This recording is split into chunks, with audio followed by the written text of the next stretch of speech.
Hello दोस्तों, ये कहानी रिचर्ड फिलिप की है जो कि सच्ची घटना पर आधारित है। इस कहानी में कुछ समुद्री डाकू जो है एक जहाज को लूटने वाले होते हैं, लेकिन उस जहाज का कैप्टन बहुत ही होशियार आदमी होता है जिससे वह अपने सभी दोस्तों को बचा लेता है।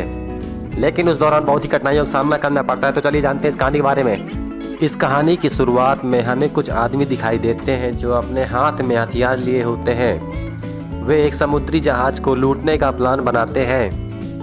समुद्री लुटेरे जिस जहाज को लूटने का प्लान बनाते हैं उस जहाज का कैप्टन रिचर्ड फिलिप है। फिलिप को ऐसा महसूस होता है कि उसकी ओर कुछ आ रहा है, तो बस उतना सोचते ही उसने अपनी दूरबीन उठाई और समुद्र की उस ओर देखने लगा।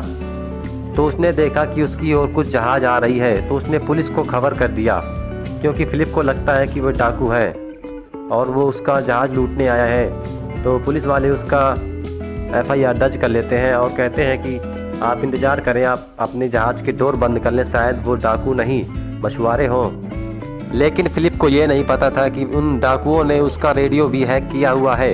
वह जो भी पुलिस से बात करेगा या किसी से भी बात करेगा तो उसको लाइव रिकॉर्ड वो डाकू सुन सकते हैं।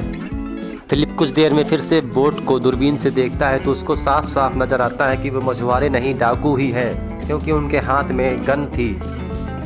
फिलिप को पता चल चुका था कि डाकू उसकी सारी बातें सुन सकते हैं।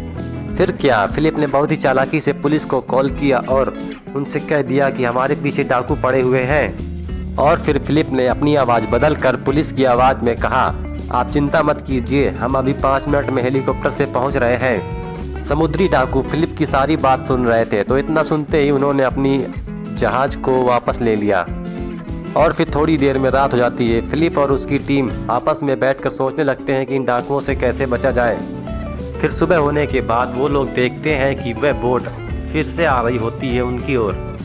तो फिलिप की टीम बोट के किनारे किनारे जल का फुहारा लगा देती है जिससे बहुत ही तेज जल निकल रहा होता है। लेकिन कुछ देर बाद समुद्री डाकू उस जहाज़ में चढ़ जाते हैं और सभी को गिरफ्तार कर लेते हैं। लेकिन उन डाकुओं के जहाज़ में आने से पहले ही फिलिप ने अपनी टीम को इंजन रूम में बंद कर दिया था और कहा कि जब तक मैं ना कहूँ तब तक बाहर मत आना।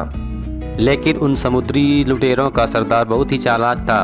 वह फिलिप से कहता है, अपने साथियों को बुलाओ वरना मैं तुम्हें गोली मार दूंगा। उन लुटेरों ने जहाज़ में काफ़ी देर इधर उधर छानबीन की, लेकिन उन्हें कोई नहीं मिला। इसके बाद वो फिलिप्स को ही एक छोटी सी बोट में उठा कर ले गए, अर्थात किडनैप करके ले गए उसे।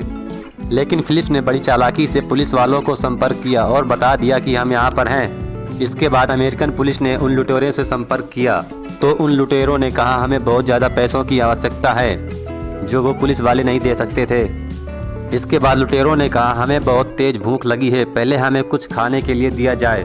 पुलिस वाले ने कहा ठीक है, हम तुम्हें खाने के लिए देंगे, लेकिन फिलिप्स को कुछ नहीं होना चाहिए। लेकिन लुटेरों ने कहा अगर तुम चालाकी करने की कोशिश करोगे तो हम उसे मार देंगे। बस इतना कहते ही पुलिस वालों की टीम उनकी बोट के पास पहुंचती है और उनको खाना सप्लाई करती है। इसी बहाने वो वहाँ पर ट्रांसमीटर और लोकेशन चेक करने वाला कुछ लगा देती है। खाना मिलने के बाद सभी ने खाना खाया और फिलिप्स ने भी थोड़ा सा खाना खाया। इसके बाद लुटेरों की बोट के पास अमेरिकन पुलिस ने एक हेलीकॉप्टर भेजा, लेकिन लुटेरों का मुखिया नाराज़ हो गया तो उसने फिलिप्स को गन पॉइंट पर ले लिया और उसको वापस जाने को बोला।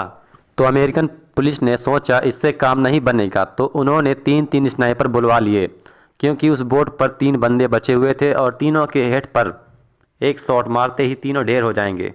और स्नाइपर अपना निशाना साधते हैं और उन्हें निशाने पर लेकर मार देते हैं और फिलिप्स वापस जिंदा बचकर आ जाते हैं।